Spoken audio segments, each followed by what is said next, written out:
Assalamu alaikum wa rahmatullah. Good afternoon, ladies and gentlemen.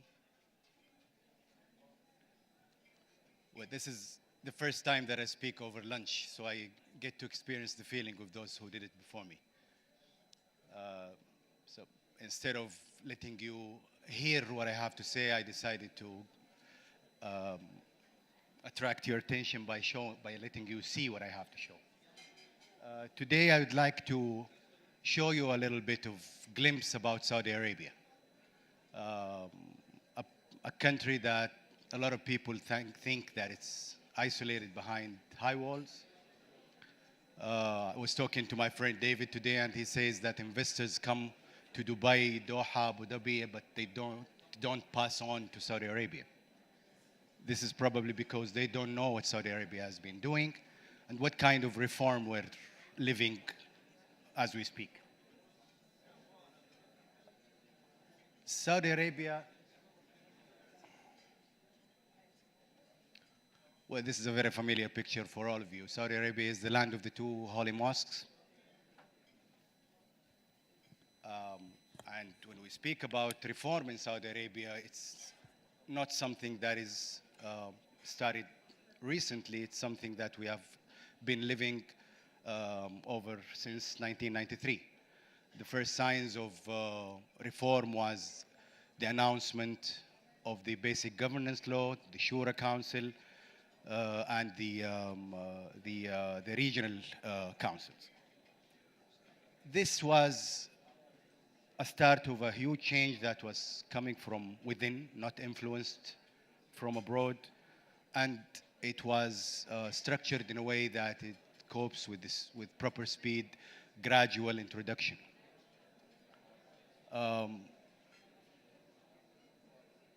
Saudi Arabia is a land of heritage since thousands of years. We have the Nabatean civilizations in Madain Saleh, and we have glimpse of ancient and heritage architecture in Jeddah, Riyadh.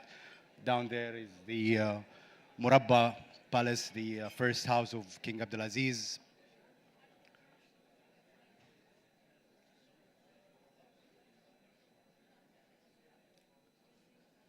Since then, we were in continuous initiatives of reform, both in health, education, on the front of funding. We established, the government established the Real Estate Development Fund, the Saudi Industrial Development Fund, the Saudi Agriculture Development Fund, and the Saudi Development Fund for developing countries outside Saudi Arabia. Also support to social and civil activities, including professional organizations, foreign scholarships. As we speak, we have about 200,000 students on scholarships who are studying abroad, 120,000 of which are in the United States. For the last 7 or 8 years, we have raised the number of universities from 7 to 32. We also have an anti-corruption department that was formed recently.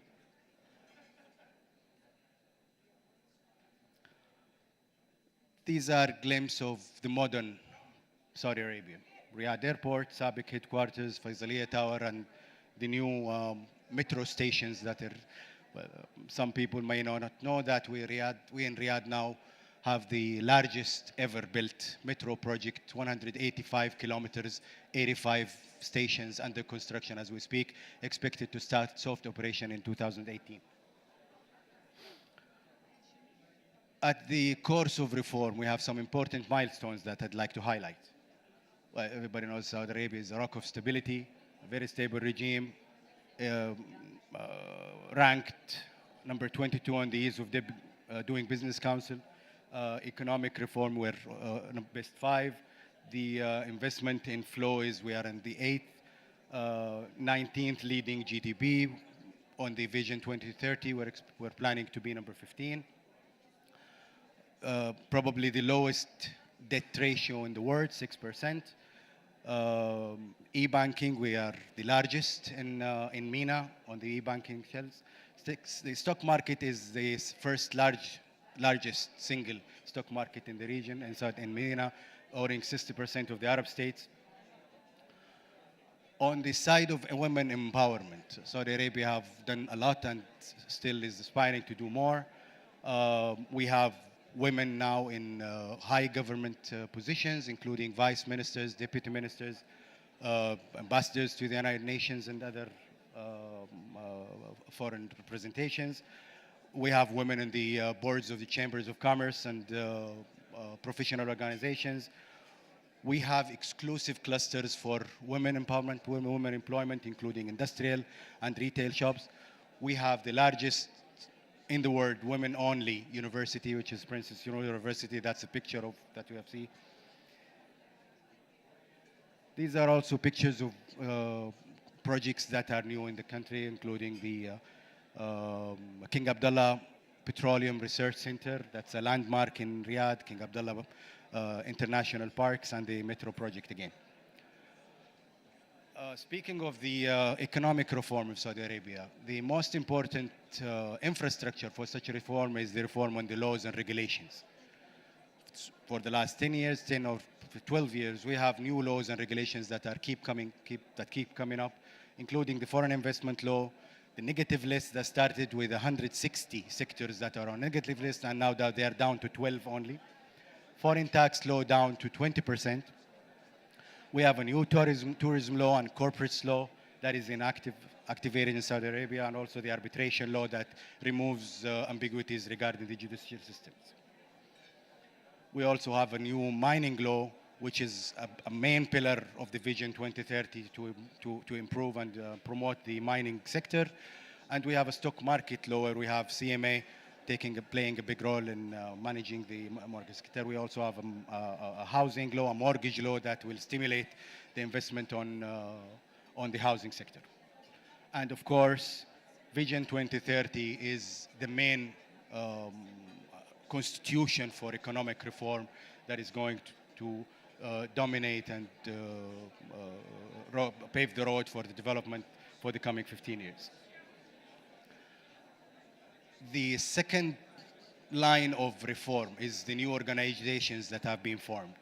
Having regulatory forms and bodies is a main aspect of structuring the reform and monitoring it and keeping it in a professional manner.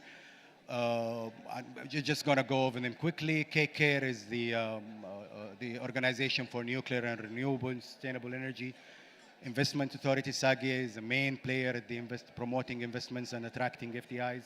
Tourism Authority has a big mandate at the Vision 2030. Industrial and Technology Parks, now we have 36 industrial cities in Saudi Arabia.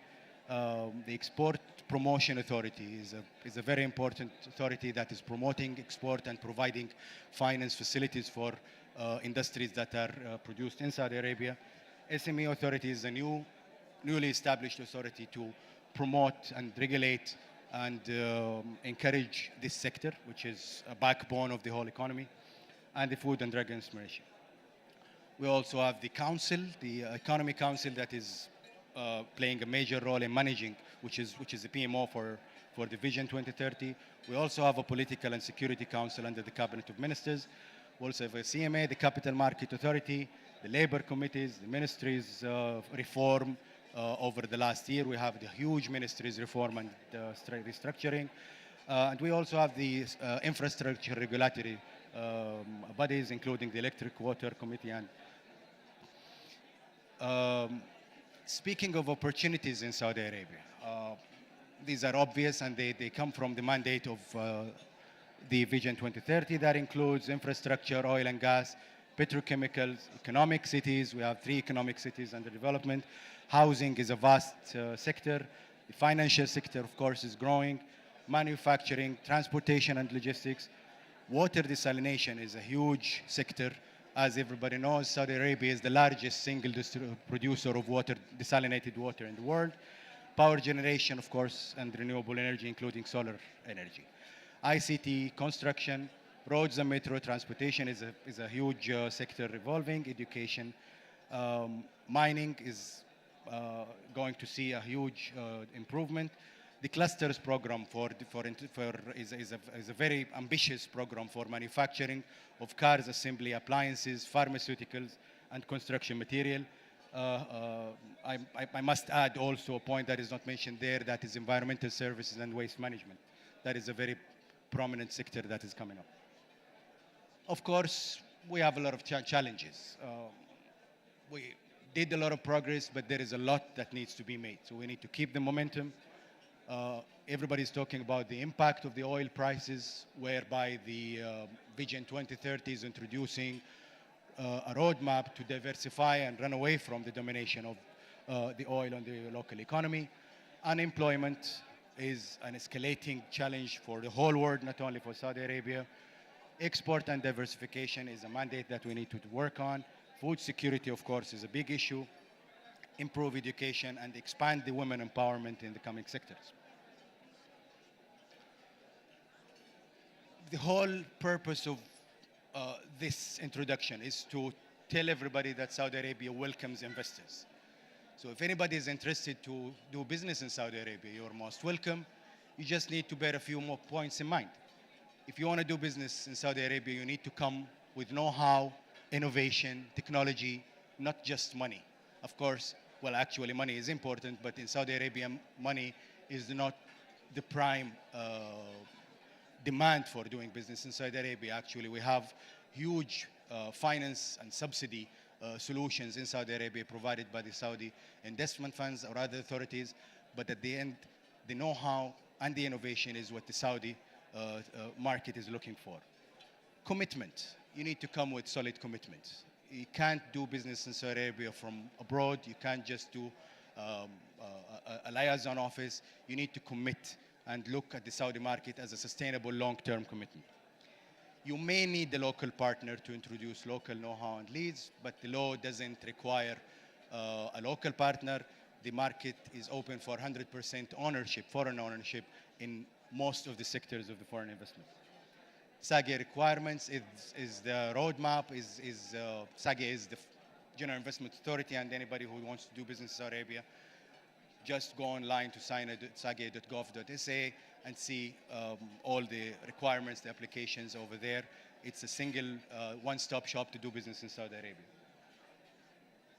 It is a highly competitive market, but again, it's a door to export. Remember that Saudi Arabia is a doorway for export to Arab regions, Muslim countries, based on treaties, bilateral treaties, and the location, of course, of central location in the region. I hope I didn't bother you with my speech. I just want to say Saudi Arabia is an open country, open for investment, open for business people. You're most welcome, and we look forward to see you there. Thank you very much.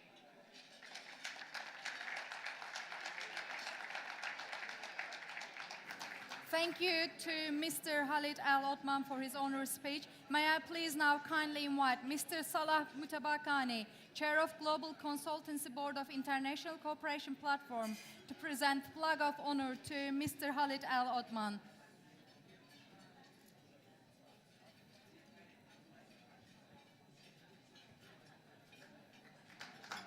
Our sincere thanks once again to Mr. Khalid Al Othman.